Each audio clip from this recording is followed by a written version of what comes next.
Welcome to In Hindsight, where we showcase local New Mexico business and also teach you how to start your own business. I am your host, Day, and today we are our guest from Sheehan Winery owner, Sheehan. And this is our Valentine's special. Did you know that Americans consume about 221.8 billion on Valentine's Day? And about 60% of Americans actually drink wine. And 14% of those would actually purchase wine for Valentine's Day. And Zinfandel Rosé is the most popular wine that people buy. And now we will introduce our guest, Sheehan from Sheehan Winery. Thank you very much for having me. I'm excited to be here. Great. And this is an amazing Valentine's Day offer because Valentine's Day is like so romantic.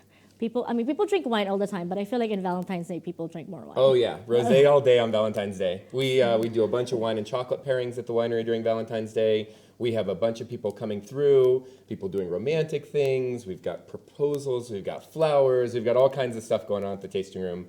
Valentine's Day is a big time for us. I think you can't really beat it. Chocolates and wine. I mean, come on. Chocolates and wine. Two things everybody loves, right? Exactly. So we do have a couple wines that we're showcasing today. Could you talk about the wines that we have here? Oh, sure. I mean, first I'll probably talk about our rosé up there. That's our Cinsault rosé. Cinsault is a grape that originally comes from the south of France, although these grapes are grown for us by a local grower in the Las Cruces area. The reason we use Cinsault as opposed to maybe a lighter skinned varietal like Pinot Noir or Grenache is it actually makes a smoother, softer rosé.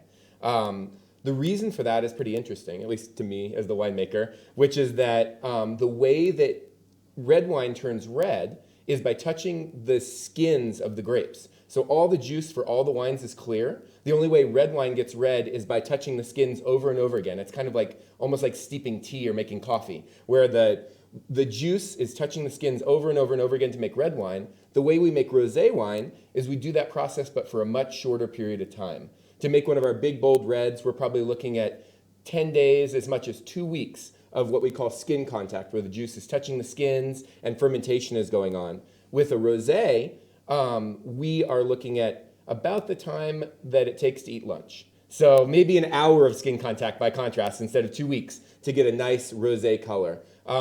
We actually had so previously, I'll tell you quickly the little story of our winery.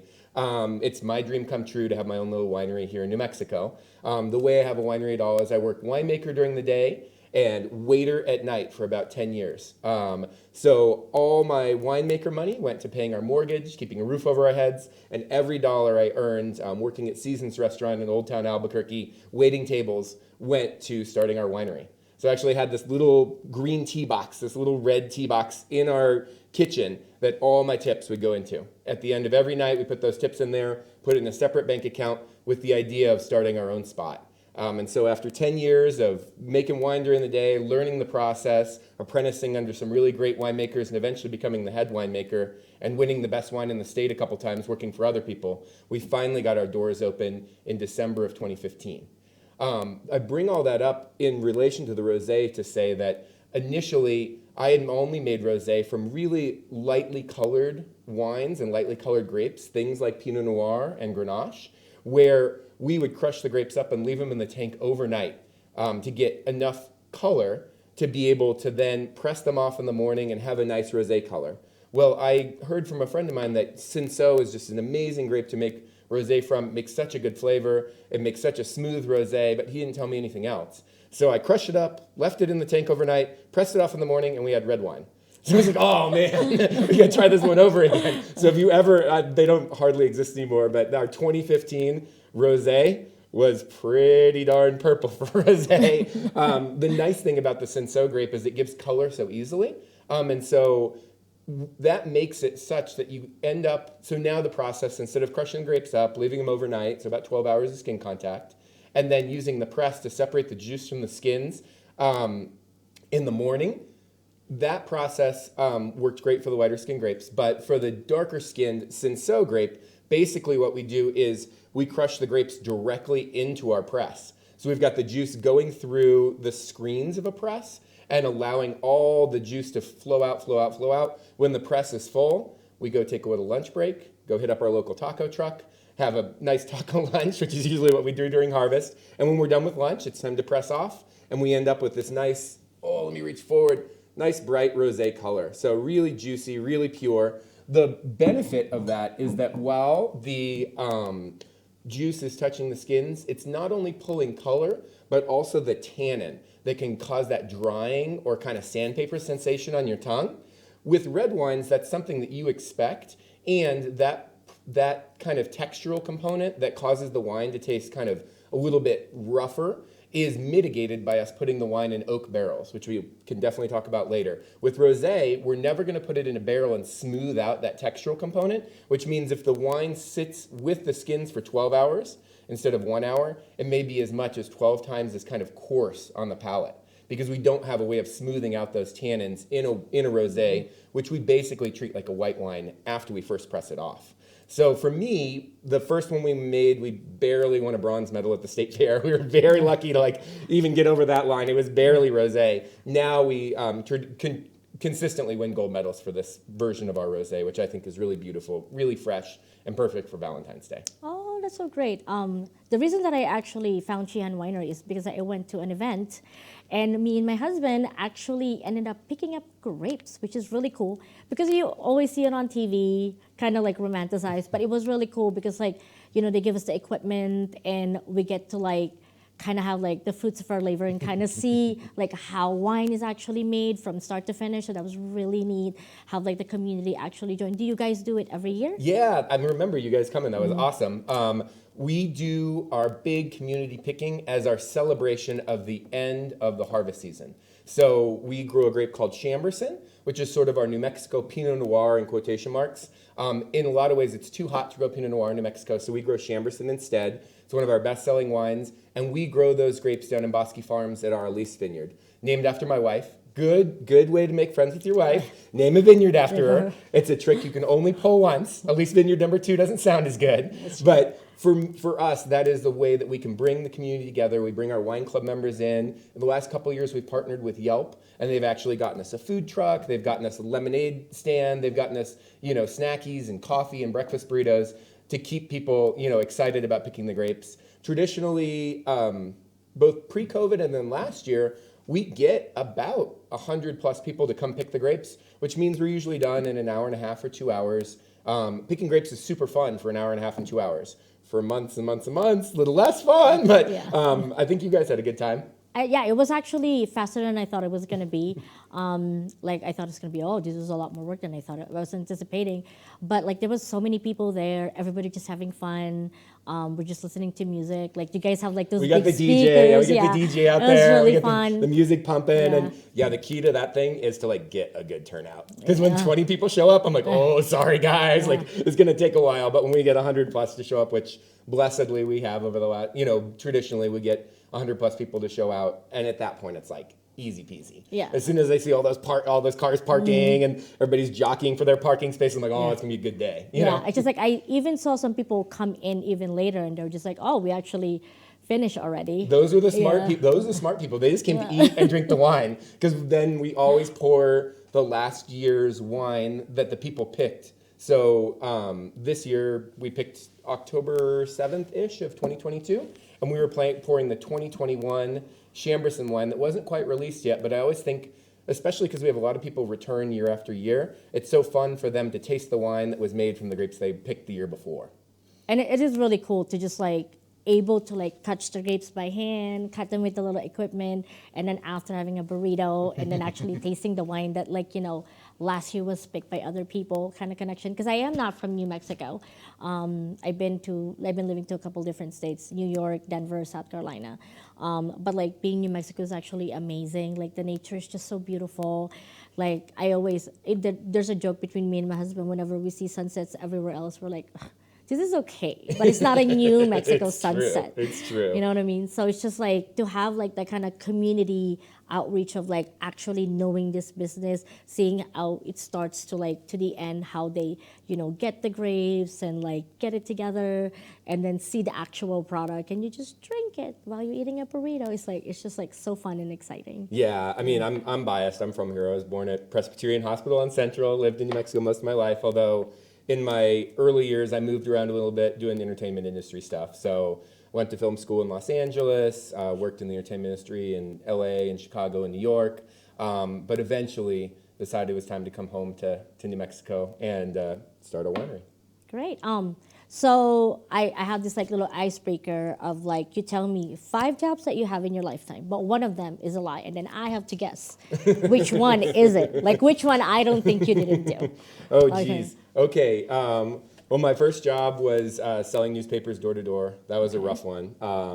Especially for like, I don't know how they gave out work permits to like a 12 or 13-year-old, but they would like bus us around and then I would go up and creep up to people's doors, and if I could hear the whine of the TV, then I knew there was somebody there, and I'd ring the doorbell. I think we were selling them for the Albuquerque Journal. I think we got like $7 if we sold a full subscription and like $3 if we sold a Sunday subscription. And it did not go well. I did not make minimum wage at that job. It was my first gig, and it was all right. Second job was a really awesome one. It was working for Southwest Productions here in Albuquerque, which is a local television production place. And that was an awesome entree into the production world, into the film world. And it gave me an opportunity to learn all the camera stuff and all the setups and all the lighting and all that good stuff, and propelled me into the film industry initially. Subsequent to that, I got an opportunity. I used to be young and good looking, and we were all there at one time. you rewind the space like 20 years, and I looked all right, and I got an opportunity to do some modeling and some acting in Chicago and New York. Subsequent to that, although my heart was always really being behind the camera, and was more excited to be in the editing bay and cutting up the film and setting up the shots, and I was so sure I was going to be the next, whatever, Quentin Tarantino. Steven Spielberg. Yeah, no, I was like the indie directors. I thought like Robert Rodriguez was the best, Quentin Tarantino and all those like 90s, like we shoot it for $500 and put it on the big screen dudes. I thought that was the best, and I made a couple of movies and they were okay. They weren't great. So I blessedly then found my way back. To be honest, what happened was I was living in New York City, and on September 11th, we were actually supposed to have this big break for the company I worked for and the company I was invested in. We were supposed to shoot, we were supposed to meet with Puff Daddy, like Sean Combs, and we were supposed to develop this artist named Sharita Williams, and we were supposed to shoot all our music videos, and it was a big break for us, start shooting all this stuff for BET. And that meeting was on September 11th, 2001 in New York City. Wow. So that meeting did not happen. No. I got to the steps of the building, and my boss was sitting outside, and I was like, let's go, this is great. And he's like, nah, man, just go home. And so that resulted largely, and my lease was up in December, that experience largely resulted in me bowing out of the film industry and moving instead into figure it out mode. So my mom, she was smart and was like, you're a smart kid. Why don't you become a doctor? You always got good grades. So I started taking all the science classes. I moved to San Diego because they had a deal where you could get into the UC schools and, really good schools. And so I'd taken all these science classes. But what I really started to fall in love with was surfing and skateboarding.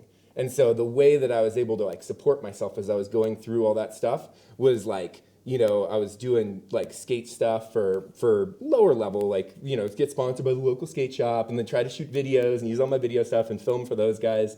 And so that was the way I was able to support myself as I was moving forward through trying to get my degree. But ultimately, I ended up spending way too much time doing that and not enough time going to class. And so my grades were not the kind of grades that get you into medical school. Please get degrees. Yeah, I was like, let's go to the beach. Let's go surfing. Let's go waves today. I don't have to go to class. Let's go skating. Let's do it. And so there wasn't enough money in it for me to really pursue that pushing forward, because I wasn't good enough to be a real legit pro skater. I was a good filmer, but I couldn't quite get that. No, not far from it. So then my mom, my grades are pretty bad, C's, and they're not looking so good. And my mom's like, come home. You need to chill. And so I come back to New Mex, and it's funny, like I was thinking maybe I'll just I know all the people in the entertainment, or knew some people in the entertainment industry, so maybe I'll keep doing that. But I really need to focus on school, so I'm gonna go to med school. And so I start like, focusing on my classes more, getting better grades, getting my degree in biology and chemistry at UNM, and find that while I'm volunteering in the hospital, I'm just like not digging it at all. And I was working at the Zinc restaurant there in Nob Hill as a waiter, and we went on a field trip over to Costa Daniel Winery, which is in the North Valley. And it's one of those field trips, we do them too. We like have Los Poblanos come to our spot, and we're like, check out how awesome our winery is, and then hopefully they sell more of your wine. Like that's the plan, right? And so they do that for us, but I'm all pumped on my chemistry classes. So I just keep asking the owner of that winery, like, what about this? What about aldehydes? How do you deal with this? What do you do about oxidation? Like all these like kind of nerdy chemistry questions. And he's just trying to sell wine. Now I realize like you don't really want that kid like blowing up your spot when you're just trying to be like, look at our winery, it's awesome. And so at some point he got frustrated and was just like, do you just want to work here? And I was like, yeah, that sounds great. Like waiting tables is cool and all. Yeah. And so that was me being obnoxious is my entree into the wine business. Started working for them as their chemist initially. And then when harvest comes, everybody's got to jump in and throw in and start, pressing grapes and crushing grapes and running pumps and making sure that and doing the labs too.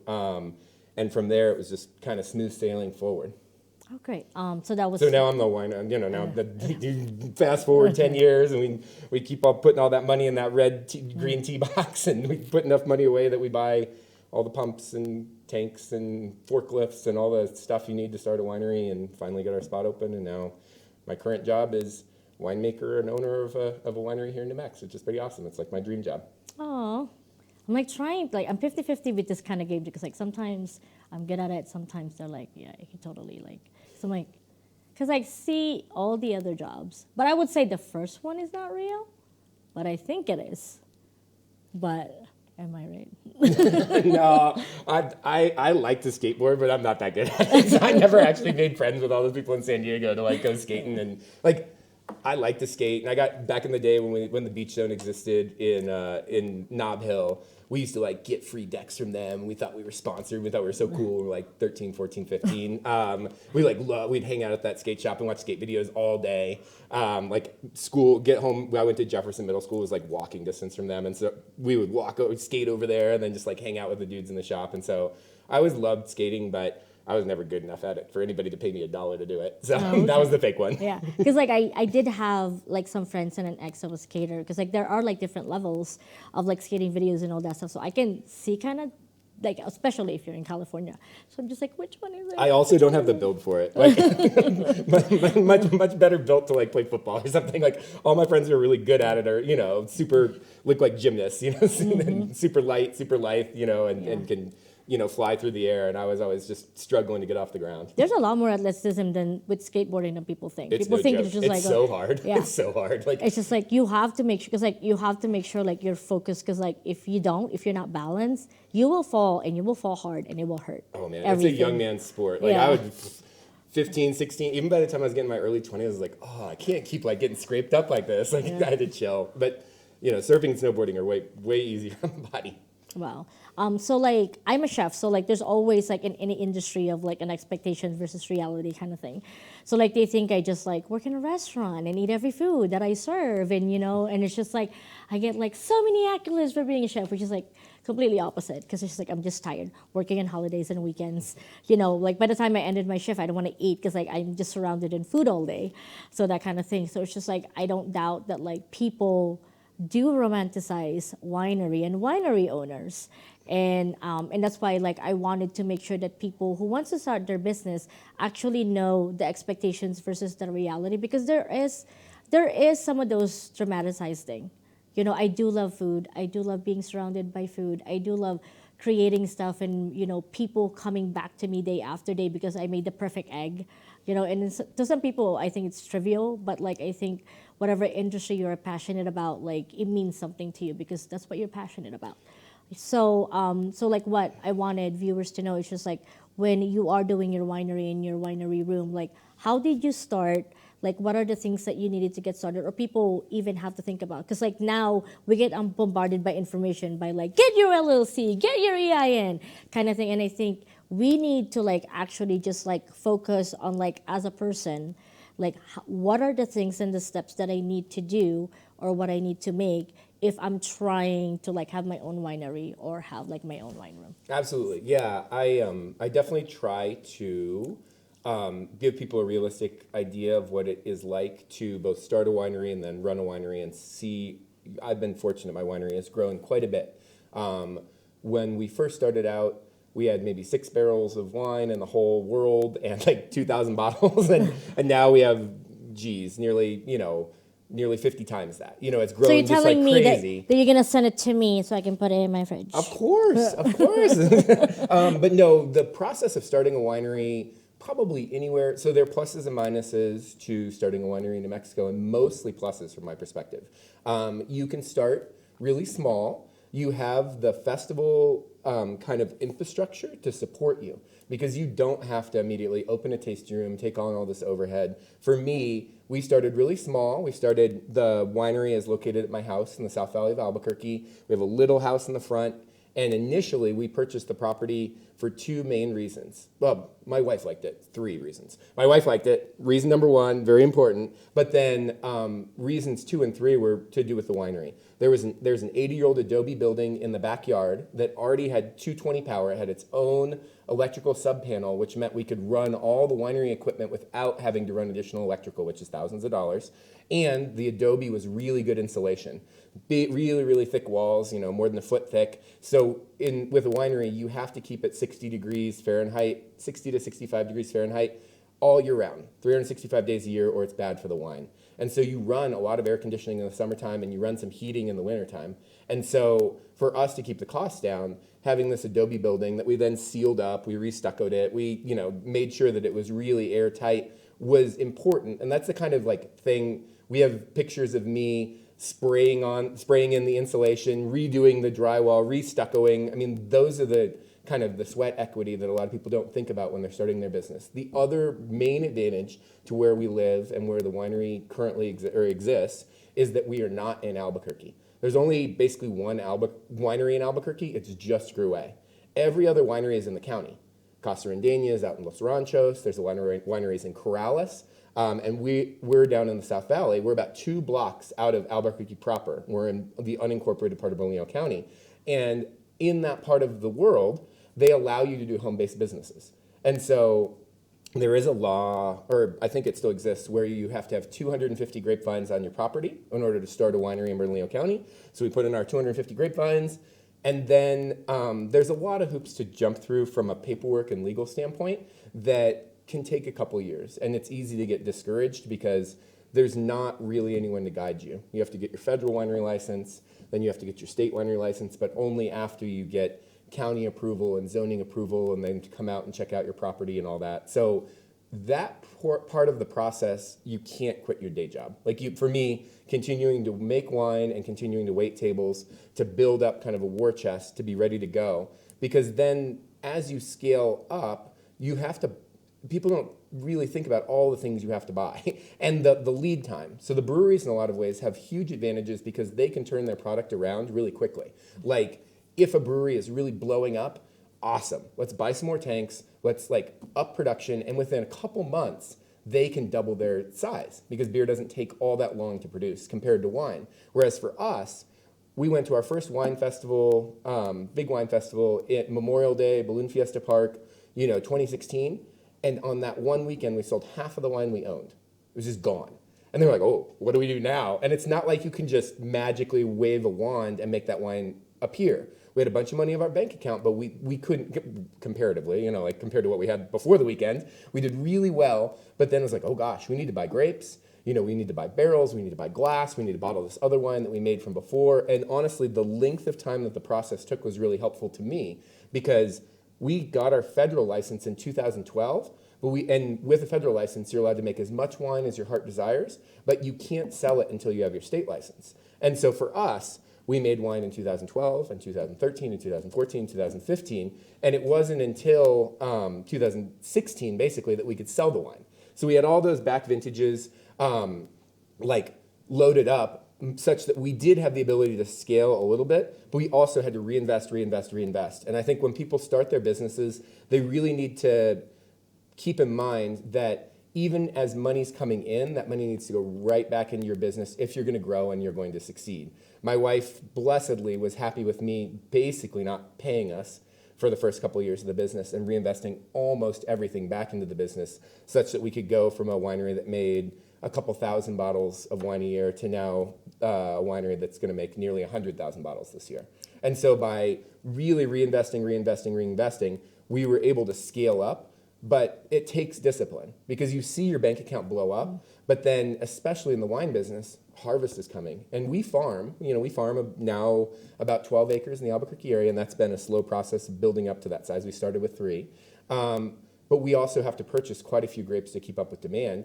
And the grapes are one of the most expensive parts of the process. So through the summertime, you're doing all these wine festivals, you're seeing your bank account grow, but you know that big harvest bill is coming. And you know you're going to be writing a check for big money to make sure that next year you have wine to sell at all these festivals. So it's this big, and there's a bit of a roller coaster ride, at least in my experience, to the wine industry, because you get kind of rich in the summertime, and then you have this big harvest bill, but then you get a little bit rich in December, because you've got all this Christmas business going on, you've got some later festivals, you got some later stuff going on, and then most wineries are like struggling from January right until Memorial Day. Most wineries are the brokest they'll be the day before that Memorial Day festival at Bloom Fiesta Park, and then you're good again.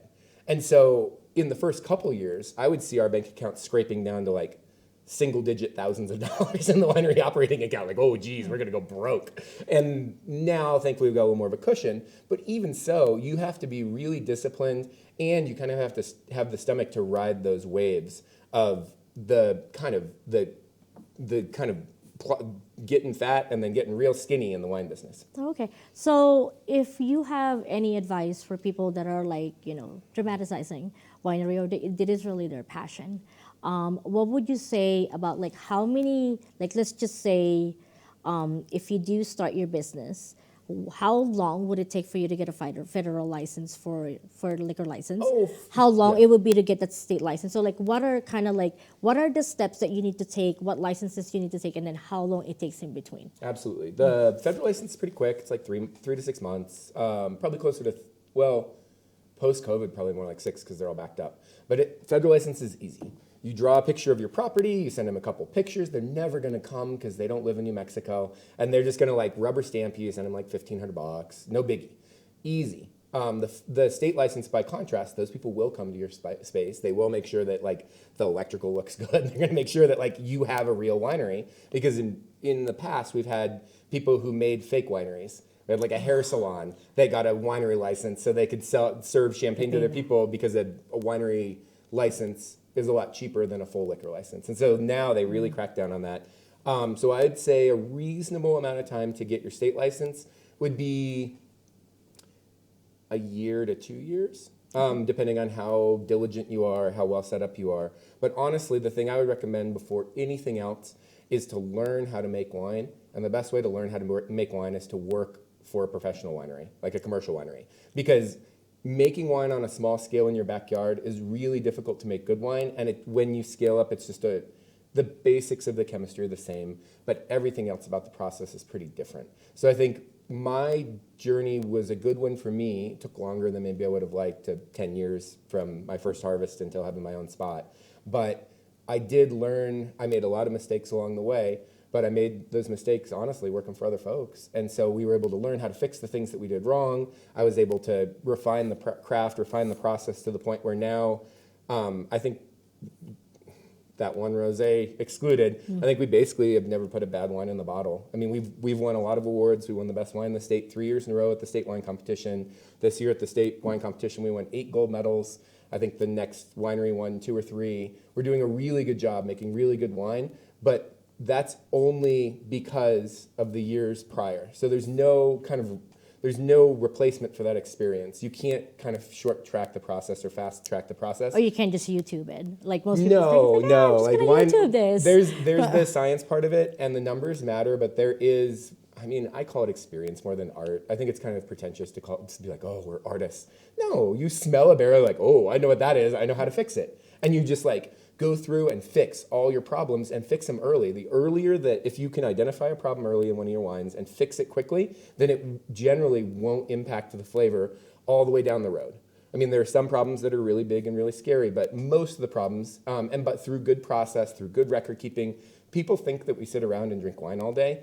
Mostly, we run labs and we clean, we drive forklifts. Like I tell people, it's forklifts and pressure washers. It's not swirling. And honestly, at the early stages of the process, all we're really checking on for the most part is like, is the wine clean? Does it taste like the grape it's supposed to taste like? Does the cab taste like cab? At the end of the process, we can get fancy. We can start doing a little blending, but that part of it, the fun part of it, probably comprises 2% of the time I spend working at the winery. You know, most of the time I spend is in cleaning. It's in now managing employees. It's in doing the paperwork. We pay 5 different types of tax. Every time we sell a bottle of wine, we pay 3 different taxes to the state and 2 taxes to the federal government. So like there's a lot of paperwork involved. And so people, I think, do romanticize it, and it's awesome. Like it's great. It's cool. And it's exciting, at least for me, to have a job where every year we're doing a little bit better and a little bit better and a little bit better and making better wine every single year. That's exciting. That's something you can get out of bed and be excited about. But just like any job, it's work. A lot of it is just hard work. Yeah. So I don't know. And the other thing is there, especially early in your process, there's a lot of time on the road. In New Mexico, the best way to make money in the wine business is to do all these little festivals all over the state. We've been to Carlsbad, we've been to Portales, we've been to Raton, we've been to Hobbs, we've been to like Red River a bunch of times, we've been to Eagle Nest. You know, we will go anywhere where they're doing it. We've been to Tularosa. Like we go anywhere where they're doing a wine festival, Ruidoso, because that's where the people are. And as a small winery, you need to bring your wine to the people to sell it to them, which means a couple years, I was averaging more than 100 miles driving a day. You know, you end up with a mileage tracker on your phone, so you can like get a little off your tax at the end of the year. And I ended up with 30-something thousand miles at the end of the year.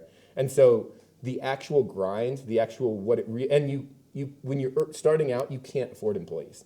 I got by with a bunch of friends and family, and God bless them. Like thank you to, you know, the Crystal Andersons and all the people who helped us get where we're going. But you have to do it. Like you have to be invested. And honestly, at least for me, like you don't quit your day job until I worked at Seasons until I couldn't work at Seasons anymore because the winery, we had so many festivals I was requesting off every weekend, and they're like, we love you, you're a good waiter, but like you can't, you don't really work here anymore. I was like, you're right. And so that's the point at which you quit your day job, is when the winery is really taking off. Yeah, and I think it's like that's one of like the big misconceptions is also because like when I started to get my own LLC and like I'm thinking about like, because grants are nice, but they are very, very limited, especially for the food and drink industry. So like when I actually did get a hold of like the small business loans for the New Mexico small businesses, which I really advise everyone to check what their small business agencies are actually in their state, especially with New Mexico.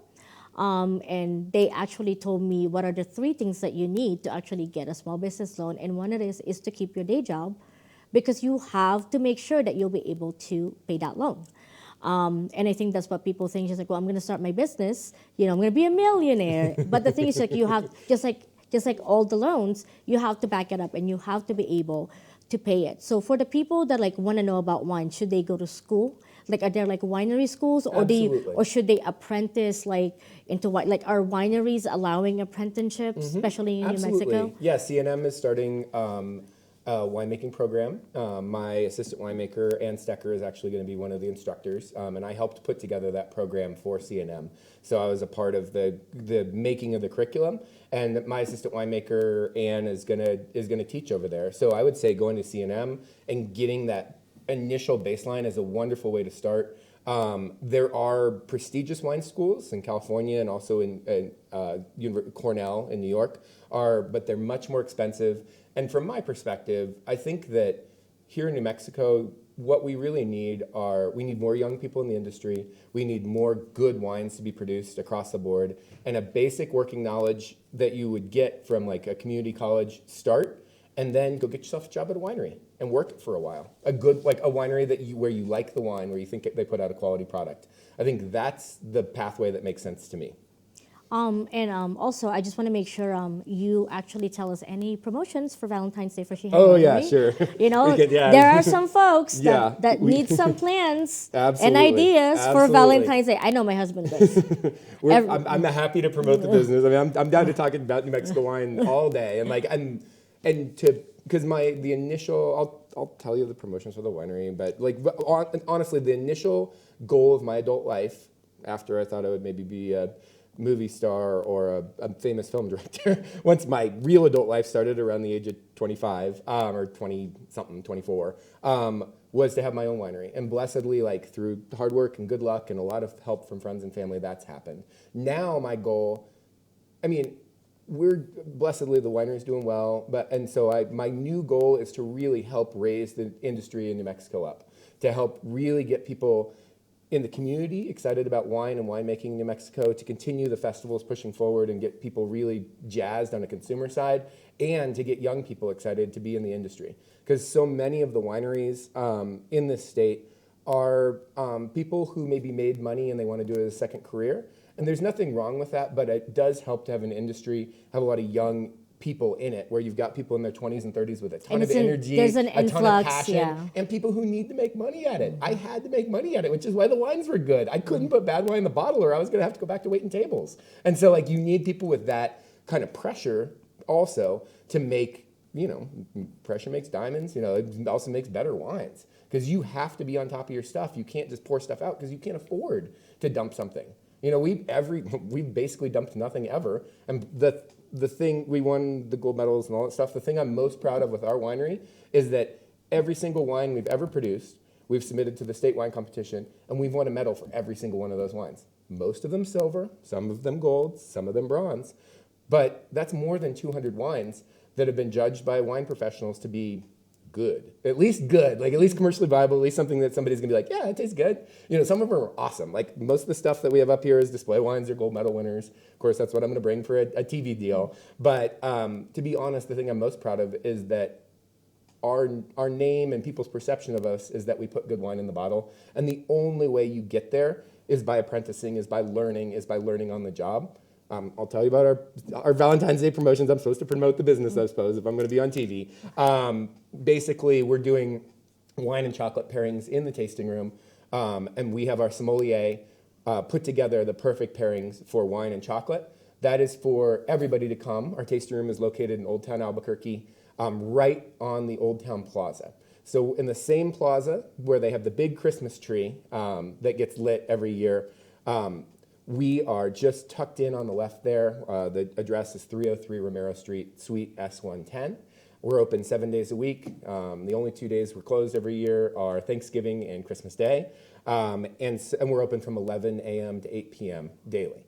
That is for everybody to come. For the people who are our wine club members, and we'll talk quickly about the wine club, which is basically a quarterly deal where people can either come in and select their own wines or have their wines selected for them by myself, the winemaker, and our sommelier, and have those wines shipped to their house. The way it works is 3, 6, or 12 bottles every quarter, and you get 20% off as a 3 or 6 off of everything. So if you come in the tasting room on a Tuesday, you get 20% off, plus you get 20% off on your quarterly selections.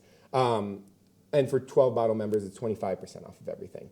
For those people, we actually have a wine and chocolate experience at the winery, which is in my backyard. So on the weekend closest to Valentine's Day, that Saturday and Sunday, we'll have a private, by appointment, special wine and chocolate pairing for our wine club members. So those are our promotions for Valentine's Day. It should be fun. It sounds great. Like I said, it's just like wine and chocolate is like you can't go wrong. Like I don't think anybody would do not want any of them. I think it's amazing to get like a 25% off of like 12 bottles of wine, because I do have a friend, she drinks a lot of wine. And to have like a really, really cool experience of like a Valentine's Day in a winery and have chocolates and wines. I mean, I feel like you're just giving away stuff. Oh, I mean, it's just like free stuff for everybody. I really feel like that sometimes people can be intimidated by wine. I think the breweries in New Mexico have done a really good job of bringing people into the process, making it fun, educating people, but doing like the TV version of science, the TV version of education, where you tell some jokes and have some fun. And that's very much our vibe. We wax dip every bottle. We win a bunch of gold medals. A lot of the bottles are numbered, so you know exactly how many bottles we made of a particular, vintage, and we do all the single vineyard stuff. We're a fancy little winery. But at the same time, I don't want anybody to ever be intimidated when they walk into our place. I want them to think it's a fun, cool place to come and taste wine, laugh with your friends, laugh with our staff, and have a great time. So I really want people to feel excited when they come to visit with us, and excited that they're just gonna have a good time and taste some wine and maybe learn a couple things. Great. I love wine, but I do have a specific stuff that I like wine. But like I do feel like some people get confused because there is a lot of information online, but sometimes you have to like navigate through the information to like know it. So like there are different glasses that people use for wine. If you drink wine in your house, what do you think are the best? Like, is it glass? Like, because we also have like the chilled metal glasses and this special glass, like that kind of thing. Like, but for people that are like in a budget and wanna try wine, because it is a lot of choices. Like, what are the wines that you would recommend? Maybe 3 wines that you would recommend, and how should it be stored? Like, should it be stored in your fridge? Should it be stored in your freezer? That kind of thing. I think also that's like confuses people. Like, do you leave it in your counter? Is it good for a year? That kind of thing. So like, how would you give them advice, kind of thing? Absolutely. I mean, first and foremost, for me, drinking wine at home, we use stemless wine glasses. Like, we have kids. We got a 3-year-old and a 5-year-old, and they're more likely than not to knock them over. And so we use the stemless. We have relatively nice crystal stemless glasses. We use Riedel glasses in the tasting room, and then we just take them home because we got them hanging around. And I like one with a big bowl that then kind of goes, the Pinot Noir shaped glass I think is nice, because the big bowl allows you a lot of swirling room. But the smaller, what is called the chimney, which is the part at the top of the glass, allows all of those aromas to get channeled up to your nose. So the reason that a lot of wine glasses are made in that shape is such that you can swirl without making a big mess, and then you can get all those aromas kind of channeled up to your nose, so you get the full experience of the wine. So those are the glasses I like. But everybody has their opinions on glasses, and you can read forever online about that. As far as wines to try, honestly, I think the best thing to do is for people to go to a local winery, go to a wine tasting. I mean, we do 5 wines to taste for $15. So low cost of entry. And if we like you, we might even throw an extra taste. We're like pretty chill and pretty friendly about it. And I think if you go in with kind of an idea of, well, I like sweet wines. Awesome. On our menu, we have 5 sweet wines that are available to taste by the glass, but we have a couple semi-sweets too. So if people want to kind of branch out, I like dry reds. Well, cool. Do you want something a little lighter and smoother? Because we have a block of 5 that are more the summer reds, soft, smooth, like kind of summer picnic reds. And then we have 5 big, bold reds, like your Syrahs and your Cabernets. Ultimately, it comes down, like, I'm not a wine snob by any stretch. I think my goal, I think we're up to making about 43 different wines at the winery, which is a ton.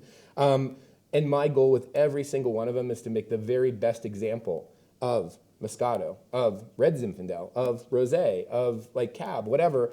And so I want to meet people where they are. And if they, like, a lot of times in the wine business, people get, oh, they just like sweets. Awesome. Those people who drink sweets, they pay our bills in New Mexico. Like, we gotta be nice to those folks, first of all. And second of all, it's hard to make really good sweet wine. It's easier to make the dry reds. Like, don't tell anybody because we charge more for them. But like, honestly, the sweet wines are the things you really worry about quality control, because it could turn to champagne by accident. You could have microbials. There's sugar sitting in that bottle. You got to make sure it's super clean. So from my perspective, when people want to pick a good wine, I want them to choose something that meets their palate and that they really enjoy. And their palate may evolve throughout the years, but I'd say come to a local wine tasting and taste some wines. So since it is a Valentine's Day, if somebody wants to cook, like pair a wine with one of your wines, what would you recommend them, like a dish and a wine from your collection? Oh my goodness. Something simple though, because not everybody can cook.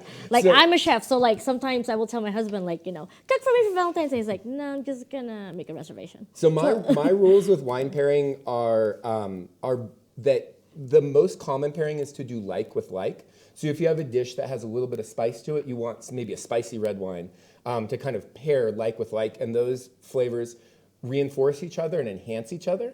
That is the most common thing. So if you've got like a you're going to make scallops with like a cream sauce or a butter sauce, and you're going to have like some, creamy whipped polenta or whatever. If you're going to have this really rich and creamy dish, if you're going to do lobster, then you're looking for a white wine that has like a really creamy, buttery aspect to it. So I would recommend like our Chardonnay, which has a really nice creamy mouthfeel, or a Vidal Blanc, which we kind of describe as New Mexico Chardonnay, something that grows well here and has a lot of those characteristics. We make both a Chardonnay that has a lot of oak on it, and then with this Vidal Blanc, it's something that has more of a creamy, rich mouthfeel without the oaky flavor. So I'd say come in and taste both of them if you're gonna make a dish like that. The other idea of how to do wine pairing is that with something like champagne or with something like a really crisp white wine, that the acidity in those wines actually make your tongue a blank slate for the next bite of food. So they basically rinse your palate clean such that it really showcases the food, which is why champagne, people say champagne goes with everything, and I agree. It's wonderful, and for us, we make a Sauvignon Blanc that's beautiful, that has that acidity that really cleans your palate and gets you ready for the next bite. And also, because of the acidity, it actually makes your mouth water. It makes you like hungry for that next bite. Same thing, we make a Gruner Veltliner that we get the grapes from Corrales. A local grower is a retired engineer who's awesome. Those two wines for us we are not set up to make champagne. Gruet does an awesome job in the state. Buy their product, they're awesome. But if you want to try a still wine that will have that same kind of, wipe your palate clean as a blank slate for the next bite, and something that you can pair all the way through your meal, then I would recommend from us something like our Sauvignon Blanc, something like our Gruner Veltliner, that are just going to be crisp and refreshing and make you hungry for that next bite of food. That's so great. So everyone, make sure you check Sheehan Winery. The owner is Sheehan. Yep. It is a very interesting name. Thanks. Their wine is really amazing. It's because I'm a little bit biased because I had it. But it's great for you to come, and everybody enjoys Valentine's Day with wine. Wonderful. Thank you so much for having me. It's super exciting to be on your show.